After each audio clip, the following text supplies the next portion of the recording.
Hello, pernahkah kalian mengetahui orang yang kita sukai juga disukai sahabat kita?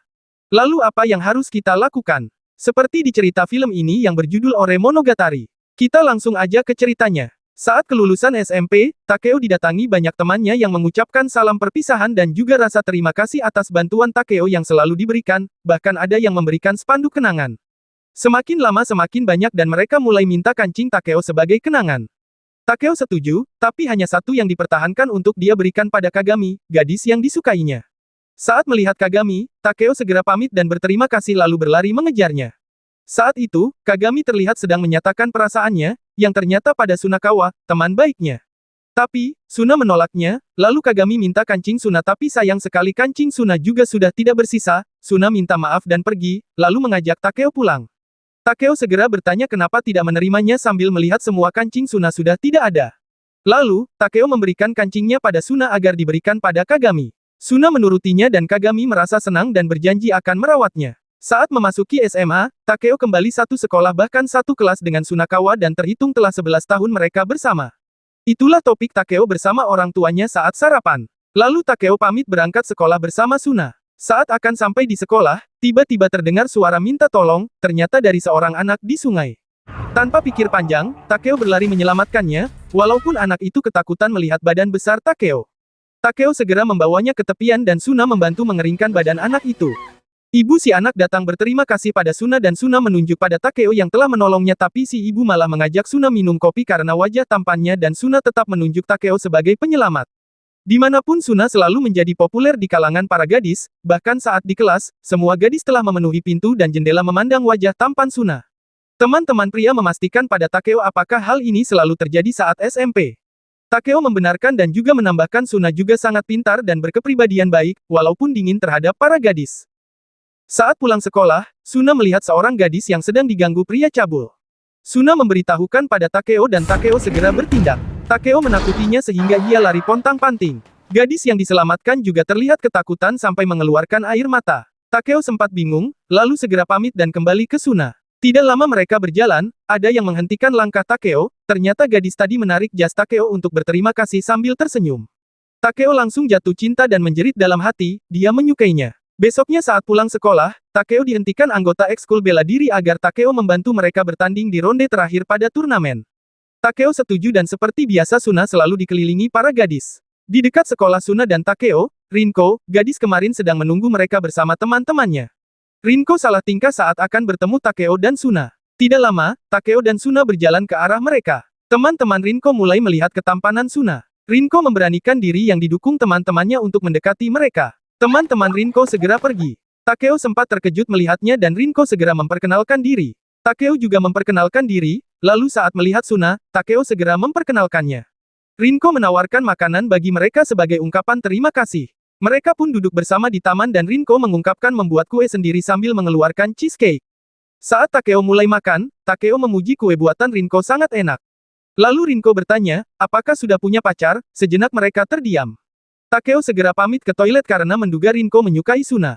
Takeo menyiram kepalanya lalu kembali dan berkata, dia tidak punya pacar. Suna bingung karena Takeo basah kuyup. Saat Rinko mengambilkan sapu tangan, Takeo bertanya apakah Rinko bisa membuatkan kue lagi dan Takeo berjanji akan mengajak Suna. Rinko meyakinkan apakah boleh melakukannya, Takeo tersenyum dan mengangguk. Mereka pun pulang, lalu Takeo menuliskan nomor teleponnya di kertas dan memberikan pada Rinko jika butuh bantuan. Rinko tersenyum dan berterima kasih. Takeo bersemangat sampai terbawa saat latihan bela diri. Malamnya, Takeo datang ke kamar Suna dan bertanya tipe cewek yang disukai Suna. Suna bingung kenapa Takeo seperti ini dan Takeo memberi pilihan antara penyanyi atau atlet. Suna menjawab sekenanya, atlet. Takeo juga bertanya kenapa Suna tidak punya pacar walaupun populer, Suna menjawab belum ada wanita yang baik. Sejak itu, Takeo berniat menjodohkan Suna dengan Rinko karena menduga Rinko suka pada Suna walaupun dirinya suka pada Rinko. Saatnya mereka bertemu kembali, Takeo minta mereka bertukar nomor telepon. Mereka menurutinya dan Takeo memakan coklat gulung buatan Rinko. Suna memanggil Takeo memberitahu ada coklat di bibirnya, saat itu Rinko minta izin ingin memanggil Takeo seperti Suna sambil tersenyum pada Takeo. Takeo kembali menjerit dalam hati menyukainya dan terbawa lagi sampai di latihan bela diri. Pertemuan berikutnya, Rinko membuatkan sacerdote dan kembali membuat Takeo berkata enak walaupun sulit mengucapkan nama kuenya sampai dibantu Rinko sambil tersenyum. Senyuman itu membuat Takeo kembali berteriak dalam hati dan kembali terbawa saat latihan bela diri dalam kekuatan penuh. Berikutnya, Rinko membuatkan macaroons hati, Takeo mendekatkan macaroons ke Rinko berjalan ke Suna. Saat dimakan, Takeo lagi-lagi menyukainya. Suna bertanya, apakah membuat ini butuh banyak tenaga? Rinko membenarkan karena membuatnya harus mengaduk dengan sekuat tenaga sambil menggoyangkan tangannya melihat ke Takeo. Dan lagi-lagi Takeo melampiaskan tenaga di latihan bela diri.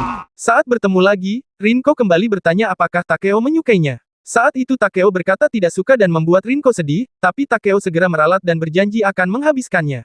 Saat makan, Takeo menghabiskan satu gelas minum, dan Rinko mau menuang minum lagi tapi habis, lalu Suna berinisiatif pergi beli minum. Waktu berdua, Takeo bercerita tentang kebaikan Suna. Saat SD, Takeo tidak sengaja pipis di celana saat sedang bersih-bersih. Melihat itu, Suna tertawa dan menemani Takeo menyiram badan dengan seember air sehingga semua orang tidak tahu. Suatu hari saat sedang piknik, tidak sengaja Takeo menjatuhkan bekalnya, Suna kembali tertawa, tapi memberikan setengah bekalnya. Saat melanjutkan makan, tidak sengaja menggigit sesuatu. Rinko berkata bahwa Takeo telah dapat hadiah satu kacang kastanye. Takeo merasa senang dan Suna melihat mereka dari jauh. Dalam perjalanan pulang, Suna merasa Rinko adalah gadis yang baik, dan Takeo merasa ini pertama kalinya Suna membicarakan gadis. Lalu Suna melihat pesan masuk dari Rinko bahwa ingin datang dan menyaksikan pertandingan Takeo. Di hari pertandingan, teman-teman Takeo menirukan gaya Takeo dan berhasil mencetak skor tapi ada juga yang gagal sehingga skor mereka seri. Saat babak terakhir dan giliran Takeo, Takeo berhasil menjatuhkan lawan sehingga mencetak skor dan tim mereka menang. Rinko mengakui kehebatan Takeo, demikian juga dengan Suna. Rinko telah menunggu Takeo, saat melihatnya, Rinko segera menyapa dan memuji Takeo.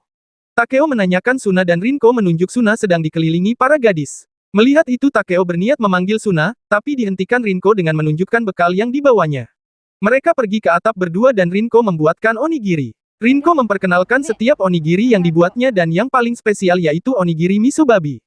Takeo terkejut karena itu adalah makanan favoritnya. Rinko merasa senang, dan mempersilahkan makan. Saat makan, Takeo mengatakan Suna telah membicarakan Rinko dan itu adalah pertama kali Suna membicarakan gadis, walaupun Suna populer, namun Suna tidak punya pacar. Karena itu, mulai sekarang, tanpa dirinya Suna dan Rinko akan baik-baik saja dan berharap mereka selalu bersama, lalu Takeo memberikan jempol dan tersenyum. Rinko mulai menangis, lalu pamit pulang sambil berlari. Takeo bingung dan mengejarnya, tapi setelah di bawah, Takeo melihat Rinko bersama Suna. Takeo kembali meneruskan makan, sedangkan Rinko curhat pada Suna merasa dirinya telah mengganggu Takeo dan kini Takeo membencinya. Selama ini Rinko merasa Takeo orang yang baik dan dia selalu ingin menemuinya. Suna mencoba menjelaskan dan bercerita saat pindah ke rumah baru, Suna selalu main ayunan sendiri. Lalu Takeo datang dan mencoba menghibur dengan melakukan hal bodoh dan tanpa disadari, mereka telah tertawa bersama dan akhirnya bermain bersama. Suatu hari, Takeo menemukan seekor anjing dan merawatnya, mereka selalu bersama dan Takeo memanjakannya. Dan hari itu, saat dia tahu ternyata itu anjing yang hilang dan tidak bisa menghubungi pemiliknya, maka kami terus mencari hingga akhirnya bertemu dan si anjing kembali pada pemiliknya. Walaupun berat baginya tapi Takeo berkata, untung saja, sambil tersenyum. Takeo masih sama seperti dulu. Takeo tidak membencimu. Rinko mulai mengerti, bagi Suna, Takeo adalah orang yang paling berharga karena dia sebagai teman pertama, sama sepertinya, Takeo menjadi orang berharga karena Takeo adalah cinta pertama. Rinko pun bertekad akan lebih berusaha dan menjadi orang kuat dalam mencintai Takeo. Saat di rumah, Takeo mendapat pesan dari Rinko, maaf hari ini aku tiba-tiba menangis. Aku ingat sesuatu yang sedih. Tapi itu bukan salahmu. Takeo membalas, begitu ya, onigirinya enak sekali loh. Terima kasih ya. Rinko bahagia membaca itu. Besoknya, Rinko rebahan di rumput bersama teman-temannya sambil menghela nafas, Ayu bertanya, ada apa? Rinko memberikan HP-nya dan mereka membaca pesan dari Takeo tidak bisa ke taman karena ada ekskul dan minta Rinko bersenang-senang mumpung masih muda. Rinko menjelaskan, Takeo ikut banyak ekskul karena sering dimintai tolong berhubung fisiknya yang sangat kuat sebagai penjaga gawang, baseball dan lempar cakram. Rinko merasa bingung cara mendekati Takeo, lalu temannya menyarankan mengadakan kencan grup. Takeo menerima pesan dari Rinko mengajak kencan grup. Mendengar itu teman-teman yang lain bersemangat ingin ikut apalagi mendengar dari sekolah akademi Koizumi. Awalnya Suna tidak ingin ikut, tapi dipaksa Takeo karena Rinko ikut. Para gadis telah menunggu dan tidak lama Rinko melihat mereka datang. Rinko segera memperkenalkan Takeo. Teman-temannya merasa heran melihat Takeo lalu segera bertanya lalu orang yang di sebelahnya, Rinko langsung memperkenalkan Sunakawa. Ayu segera mendekat dan bertanya apa Suna punya pacar, Suna menjawab, tidak ada, langsung teman-teman Rinko mendekat memperkenalkan diri. Lalu mereka bermain poci-poci dan naik kora-kora, seperti biasa Takeo duduk sendiri di belakang, tiba-tiba Rinko datang tapi Takeo langsung memanggil Suna, dan menyeretnya tukar tempat. Rinko langsung sedih dengan sikap Takeo. Lalu mereka makan siang, saat Nanako dan Ayu memesan makanan, mereka membicarakan hal buruk tentang Takeo yang terlihat seperti om-om ataupun gorila. Takeo mendengarnya dan merasa biasa saja, tapi tiba-tiba Rinko mendatangi mereka berkata, Takeo itu keren sambil menangis. Nanako dan Ayu segera minta maaf dan Takeo melihat hal itu. Lalu mereka masuk rumah hantu, Rinko bersama teman-temannya sedangkan Takeo bersama Suna. Takeo membicarakan tentang Rinko sebagai seorang yang terlalu baik dan Suna adalah teman satu-satunya, karena itu Takeo berharap Suna tidak membiarkan Rinko menangis. Saat itu Suna akan menjelaskan sesuatu tapi Takeo mencium bau bakaran. Mulai ada kepanikan di antara mereka dan ada pengumuman tentang salah satu atraksi telah terbakar dan diminta para pengunjung segera menuju pintu darurat. Setelah mencari jalan keluar, akhirnya mereka berkumpul karena semua jalan telah tertutup asap dan api. Saat itu Suna melihat lubang ventilasi di bawah tembok, maka Takeo bertindak merobohkan tembok hingga hancur dan mereka segera keluar menyelamatkan diri, tersisa Takeo, Suna dan Rinko. Takeo minta Rinko segera keluar, tapi tiba-tiba properti peti di belakang Rinko jatuh. Rinko berteriak dan Takeo menahannya, tapi tiba-tiba ada dua balok kayu jatuh menimpa properti yang ditahan Takeo. Takeo segera minta Rinko dan Suna segera keluar karena sudah tidak tahan lagi. Suna berjanji akan kembali dan segera mengantarkan Rinko keluar. Setelah di luar, mereka disambut petugas, lalu Suna segera kembali, namun, petugas menghalanginya. Segera Rinko kembali ke dalam membantu menahan peti. Takeo dan Rinko saling memandang dan seakan Takeo mendapat suntikan energi, berteriak aku menyukaimu sambil mendorong peti dan menutup bawahan Rinko dengan jasnya lalu menggendong keluar diikuti Suna. Saat di luar, semua orang bertepuk tangan. Rinko segera mendatangi teman-temannya dan bertanya keadaan mereka. Takeo melihat Rinko dari jauh dan Suna memberitahu Takeo bahwa Rinko adalah gadis yang berbeda karena tidak pernah membicarakan hal buruk tentang Takeo seperti gadis-gadis yang lain. Saat itu Rinko sangat mengagumi Takeo yang baik hati, pengertian dan keren, selain itu Rinko juga mengagumi alisnya yang fantastik dan bibir yang seksi membuat jantung Rinko dak-dikduk. Rinko minta mereka tidak merebut Takeo darinya. Teman-temannya langsung berkata, tidak, itu tidak mungkin. Saat Suna diwawancara tentang kejadian, Takeo duduk sendiri dan tidak diduga didatangi Kagami yang bekerja part-time di sana. Kagami memuji Takeo atas kerja kerasnya menyelamatkan para pengunjung. Rinko juga datang, berniat mengembalikan jas Takeo. Kagami sempat menggoda Takeo menduga Rinko adalah pacarnya tapi Takeo segera berkata tidak mungkin, dengan menahan sedih Rinko memberikan jas sambil tersenyum berkata terima kasih. Setelah hari itu, tidak seperti biasanya Takeo tidak memiliki semangat dalam ekskul apapun membuat semua merasa heran dan menduga Takeo sedang depresi. Di sekolah, Rinko membuatkan roti untuk teman-temannya dalam jumlah banyak karena memikirkan Takeo sehingga selalu berlebihan. Lalu Nanako datang memberitahu info tentang Kagami yang dia dapat dari temannya yang pernah satu sekolah dengannya. Nanako menjelaskan bahwa Kagami pernah ditolak Sunakawa dan Takeo menyukai Kagami, walaupun setelah itu mereka tidak pernah bertemu sampai kemarin. Ayu segera menghibur Rinko mengatakan semua itu hanya masa lalu, selain itu Nanako juga memberitahu tentang ulang tahun Suna sebentar lagi. Saat itu Takeo sedang rebahan dan pesan baru masuk ke HP-nya. Ibu datang untuk bersih-bersih dan sekalian mendorong Takeo untuk kencan aja daripada hanya rebahan. Takeo mulai membaca pesan masuk dari Rinko mengajak ketemuan karena ada yang ingin dibicarakan. Takeo terkejut dan memastikan pada ibu, jika berjalan berdua dengan gadis apa bisa disebut kencan. Ibu membenarkan dan mendukung jika Takeo berjalan bersama orang yang disukainya. Takeo telah sampai duluan dan saat Rinko datang, Takeo bertanya apa yang mau dibicarakan dan ternyata Rinko mengajak belanja untuk Suna yang akan berulang tahun. Takeo merasa sedikit kecewa tapi dengan senang hati menemani Rinko mencari hadiah untuk Suna.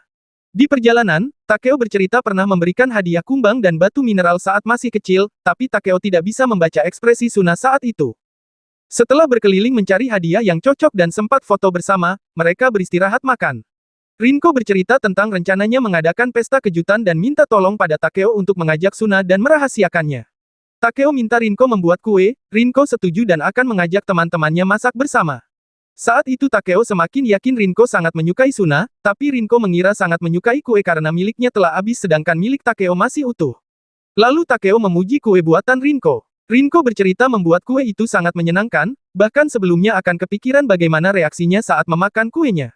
Mendengar itu Takeo semakin sedih dan merasa iri dengan Suna. Lalu Rinko bertanya apa ada orang yang dicintainya. Takeo mengatakan ada dan hal ini juga membuat Rinko sedih dan banyak diam saat pulang. Saat sampai di jembatan, setelah Takeo mencoba menghibur memperlihatkan ikan. Rinko berkata, mencintai seseorang, tidak selalu menyenangkan, kamu bisa menghentikan air matamu dan berhenti membenci dirimu sendiri. Jika mau bersamaku maka katakanlah, namun bila ada gadis yang kamu sukai, mungkin aku bisa membantumu. Takeo masih saja belum mengerti sinyal yang diberi Rinko, malah berkata, iya, kamu juga, kita teman yang sangat baik. Rinko menahan kesedihannya dan tersenyum, lalu pergi. Takeo pergi ke depan kamar Suna tapi tidak masuk, memberitahukan bahwa Rinko sangat menyukai Suna, jadi jangan biarkan Rinko menangis. Mendengar itu Suna membukakan pintu tapi Takeo sudah pergi. Takeo pergi ke balkon rumahnya memandangi matahari hingga malam tiba, ayah baru saja pulang dan menghampiri Takeo. Mereka melihat indahnya bintang-bintang dan ayah masih saja melihat ibu dimanapun. Demikian juga Takeo melihat wajah Rinko di sana. Takeo mulai curhat jika dirinya tidak bisa memindahkan hatinya dari seseorang. Ayah berusaha menguatkan Takeo bahwa menurut pengalamannya suatu hari nanti, dia akan menemukan jodoh, karena semua orang pasti mengalami perasaan cinta.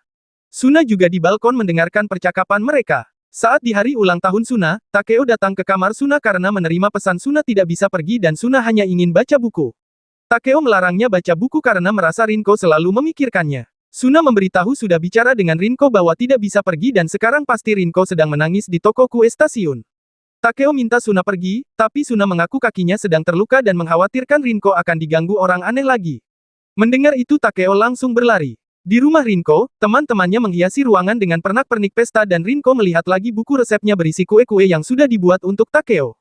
Takeo telah sampai di toko kue mencari Rinko. Karyawan di sana tidak mengenal Rinko tapi pemilik toko segera keluar dan bahagia saat melihat Takeo, bahkan minta karyawannya memfoto mereka berdua di depan kue sacerdote. Pemilik toko menjelaskan bahwa Rinko ingin tahu soal kue itu jadi pemilik toko membuka resep untuknya. Takeo keluar dari toko dan menerima pesan dari Suna untuk pergi ke Akebono. Takeo berlari ke Akebono, toko milik ibunya. Takeo langsung bertanya pada ibu apakah Rinko ada di sana. Ibu menjelaskan Rinko datang setiap hari untuk mengetahui makanan favoritnya dan ibu tahu Rinko telah membuatkan onigiri dengan miso daging babi untuknya. Takeo masih bingung dan Suna mengirim pesan datang ke tempat berikutnya. Takeo pergi ke toko macaroons, pemilik toko mengenali Rinko karena minta diajarkan cara membuat macaroons dengan ukuran besar karena orang yang memakannya memiliki badan besar. Takeo beralih ke toko lain menjual bahan dan alat masak, dan karyawannya berkata, Rinko selalu datang membeli banyak barang karena orang yang dicintainya ialah orang yang banyak makan. Takeo berlanjut ke toko kue menjual coklat gulung, pemiliknya berkata, Rinko bilang jika buatannya bagus, dia ingin Takeo memakannya. Takeo keluar dari toko dan menelepon Suna untuk berterima kasih sambil berlari menuju rumah Rinko. Takeo minta maaf karena baru menyadari perasaan Rinko yang sebenarnya. Tiba-tiba Rinko mendengar suara panggilan Takeo, awalnya teman-temannya menganggap Rinko hanya halu, tapi terdengar lagi suara Takeo dan semua akhirnya mendengar. Rinko berlari keluar dan mereka akhirnya bertemu di jembatan. Takeo berkata, Rinko, aku menyukaimu, sejak kita pertama bertemu aku sudah menyukaimu sampai sekarang, amat sangat menyukaimu, meski tidak bisa bilang dengan benar, aku benar-benar menyukaimu. Rinko menjawab, aku juga menyukaimu, Takeo, sejak pertama kali bertemu, aku menyukaimu. Mereka berdua bersama mengucapkan selamat ulang tahun pada Suna dan memberikan kue tart. Suna merasa ulang tahunnya kali ini sangat spesial. Takeo berjanji pada Suna jika menemukan gadis yang disukainya, ia pasti akan membantu. Demikian juga dengan Rinko. Teman-teman yang lain juga datang, sekali lagi Takeo berterima kasih pada Suna. Suna ikut senang karena Takeo lebih bahagia dari perkiraannya. Dan, mereka mempersiapkan pesta yang akan diadakan untuk Suna. Setelah itu mereka foto bersama. Setelah pacaran, Takeo curhat pada Suna mengalami kekacauan saat bergandengan tangan. Lalu Takeo memberikan hadiah untuk Suna karena memiliki sebuah permintaan mengizinkannya mencium Suna sebagai latihan agar tidak melakukan kesalahan saat bersama Rinko. Suna segera mengembalikan hadiah itu dan segera menolak permintaan Takeo karena merasa jijik.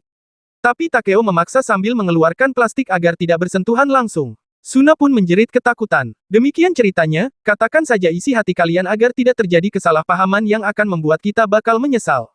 Sampai jumpa di cerita berikutnya.